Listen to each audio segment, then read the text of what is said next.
ഇഷ്ടപ്പെടാത്ത ആരുമില്ലല്ലേ? ലോകം മുഴുവൻ ചുറ്റുക എന്നതും പലരുടെയും സ്വപ്നങ്ങളിൽ ഒന്നാകും. ഓരോ യാത്രകൾ തരുന്ന അറിവുകളും അനുഭവങ്ങളും എല്ലാം നമ്മൾ എന്നും ഓർത്തിരിക്കും. ഇന്ന് സോഷ്യൽ മീഡിയ പ്ലാറ്റ്ഫോമുകളിൽ ഓരോ യാത്രാ വീഡിയോകൾ കാണാനും അത് ആസ്വദിക്കാനും നമ്മൾക്ക് ഇഷ്ടമാണ്. ഇന്നത്തെ ദിവസം ഒരു യാത്രയെക്കുറിച്ചാണ് പറയാൻ പോകുന്നത്. ചരിത്രത്തിൽ ആദ്യമായി ലോകം ചുറ്റാൻ യാത്രക്കിറങ്ങിയ ഒരാളെ കുറിച്ചിട്ട്. ഫെർഡിനാൻഡ് മാഗലൻ. ഈ യാത്രയിലൂടെ പല നിർണായക കണ്ടെത്തലുകളും ലോകത്തിന് അദ്ദേഹം സമ്മാനിച്ചിട്ടുണ്ട്. 1480 ഫെബ്രുവരി 4 പോർച്ചുഗലിലെ നബ്രോസ എന്ന ഗ്രാമത്തിലെ ഒരു ചെറിയ പ്രഭു കുടുംബത്തിലായിരുന്നു മാഗലന്റെ ജനനം. പ്രഭു കുടുംബമായതുകൊണ്ട് തന്നെ രാജകീയ കൊട്ടാരത്തിൽ വിദ്യാഭ്യാസം നേടിയ ഇദ്ദേഹം നാവിക വിജ്ഞാനത്തിലും ഗണിതത്തിലുമായിരുന്നു താല്പര്യം പ്രകടിപ്പിച്ചത്. 1505 തന്റെ 25-ാം വയസ്സിൽ അദ്ദേഹം പോർച്ചുഗീസ് നാവികസേനയിൽ ചേർന്നു. തുടർന്ന് നിരവധി ആഫ്രിക്കൻ രാജ്യങ്ങളിലും ഇന്ത്യയിലുമെല്ലാം സേവനം അനുഷ്ഠിച്ച മാഗലൻ നിരവധി യുദ്ധങ്ങളിലും പങ്കെടുത്തിട്ടുണ്ട്. 1509 ഇന്ത്യയിലെ ദിയു യുദ്ധം, 1513 മൊറാക്കൻ യുദ്ധം എന്നിവയെല്ലാം ഇതിൽ പ്രധാനപ്പെട്ടതാണ്. എന്നാൽ രാജ്യത്തിനു വേണ്ടി ജീവൻ വരെ പണയം വെച്ച് പോരാടിയ ഇദ്ദേഹത്തിനെ പോർച്ചുഗീസ് രാജാവിന് ഇഷ്ടമായിരുന്നില്ല. അത് ഇവർ തമ്മിലുള്ള അഭിപ്രായ വ്യത്യാസങ്ങൾക്കും വഴിതെളിയിച്ചു. ശേഷം അയൽരാജ്യമായ സ്പെയിനിലേക്ക് കുടിയേറിയ മാഗലൻ അവിടുത്തെ രാജാവായ ചാൾസ് ഒന്നാമന്റെ വിശ്വസ്തനായി മാറി. തുടർന്ന് രാജാവിന്റെ നിർദ്ദേശപ്രകാരം ഏഷ്യൻ രാജ്യങ്ങളിലേക്ക് പുതിയ കടൽ മാർഗം കണ്ടെത്താൻ തീരുമാനിക്കുന്നു.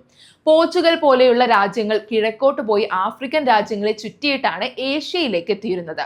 എന്നാൽ ഭൂമി ഉരുണ്ടതാണെന്ന് വിശ്വസിച്ച മാഗലൻ പടിഞ്ഞാറ് ഭാഗത്തുകൂടി പോയാലും ഏഷ്യൻ രാജ്യങ്ങളിലേക്ക് എത്തുമെന്നും ഇതിലൂടെ ലോകം മുഴുവൻ ചുറ്റാൻ കഴിയുമെന്നും മാത്രമല്ല ഇതിലൂടെ സ്പാനിഷ് ഭരണം ലോകം മുഴുവൻ വ്യാപിപ്പിക്കാമെന്നും രാജാവിനോട് പറയുന്നു.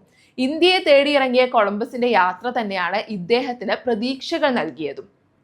ചാൾസ് ഒന്നാമൻ ഈ യാത്രയ്ക്ക് അനുമതി നൽകിയതോടെ 1519 സെപ്റ്റംബർ 20 5 കപ്പലുകളിലായി ഏകദേശം 270 കുട്ടികളുമായി മാഗലൻ ആ സ്വപ്നത്തിനായി ഇറങ്ങി. 1520 ദക്ഷിണ അമേരിക്കയിൽ എത്തുകയും കുറച്ചു മാസങ്ങൾ ബ്രസീലിലും അർജന്റീനയിലുമായി താമസിച്ച ശേഷം വീണ്ടും യാത്രക്ക് തുടക്കം കുറിച്ചു. ഈ യാത്രയിലൂടെ കണ്ടെത്തിയത് ദക്ഷിണ അമേരിക്കയുടെ തെക്കേ അറ്റത്തുള്ള ഒരു കടലിടുക്കായിരുന്നു. അതിനാൽ തന്നെ ഈ കടലിടുക്ക് പിന്നീട് മാഗലൻ കടലിടുക്ക് എന്ന പേരിൽ അറിയപ്പെടുന്നു. പക്ഷേ ഈ യാത്ര വളരെ ദുരന്തപൂർണമായിരുന്നു. ഏകദേശം പല കപ്പലുകളും യാത്രയിൽ നഷ്ടമായി. വിശപ്പടക്കാനായി എലിയെ വരെ ഭക്ഷിച്ചു എന്നും പറയപ്പെടുന്നു. ശേഷം 1521 ഗുവാം വഴി ഫിലിപ്പൈൻസിലെത്തുന്നു. തുടർന്ന് അവിടുത്തെ അധികാരികളുമായി സൗഹൃദം സ്ഥാപിച്ച മാഗലൻ അവിടെ ക്രിസ്തുമതം വ്യാപിപ്പിക്കാൻ ശ്രമിക്കുന്നു. രാജാവ് ക്രിസ്തുമതം സ്വീകരിച്ച് ഇദ്ദേഹത്തിന് പൂർണ്ണ പിന്തുണ നൽകി. പക്ഷെ അടുത്ത ദ്വീപായ മാക്ടാനിലെ ചീഫ് ലാപ്പു ലാപ്പു ക്രിസ്തുമതം സ്വീകരിക്കാൻ വിസമ്മതിക്കുന്നു. പിന്നീട് ഇതുവഴി വെച്ചത് ഒരു യുദ്ധത്തിലേക്കായിരുന്നു. തുടർന്ന് 1521 ഏപ്രിൽ 27 യുദ്ധം മൂലം മാഗലൻ കൊല്ലപ്പെട്ടു. ഇത് സ്പാനിഷ് സൈന്യത്തിന് വലിയ ഞെട്ടലുണ്ടാക്കി. തുടർന്ന് തിരികെ തന്നെ പോകാൻ അവർ തീരുമാനിക്കുന്നു. മാഗലന്റെ മൃതദേഹം ഇവർ ആവശ്യപ്പെട്ടെങ്കിലും നാട്ടുകാർ അത് വിട്ടു നൽകിയില്ല. ശേഷം ജുവാൻ സെബാസ്റ്റ്യൻ എൽക്കാനോ എന്ന വ്യക്തി നേതൃത്വം ഏറ്റെടുക്കുകയും ഇന്തോനേഷ്യ പോലുള്ള രാജ്യങ്ങളിൽ നിന്ന് സുഗന്ധദ്രവ്യങ്ങൾ വാങ്ങി സ്പെയിനിലേക്ക് കൊണ്ടുപോകാൻ തീരുമാനിക്കുകയും ചെയ്യുന്നു. ശേഷം ഇന്ത്യ സമുദ്രം വഴി ആഫ്രിക്കയിലേക്ക് കടക്കുകയും പിന്നീട് ഇവർ 1522 സെപ്റ്റംബർ 6 സെവിയ തുറമുഖത്തേക്ക് എത്തിച്ചേരുന്നു. 5 കപ്പലുകളായി പുറപ്പെട്ട ഇവർ തിരികെ എത്തിയത് വിക്ടോറിയ എന്ന കപ്പലിൽ മാത്രമായിരുന്നു. യാത്രക്ക് പുറപ്പെട്ട 270 പേരിൽ ജീവനോടെ തിരിച്ചെത്തിയത് വെറും 18 പേരായിരുന്നു. ജീവനുകളും കപ്പലുകളും എല്ലാം നഷ്ടപ്പെട്ടെങ്കിലും ആദ്യമായി ലോകം ചുറ്റിയ യാത്ര എന്ന് ഇത് അറിയപ്പെടുന്നു.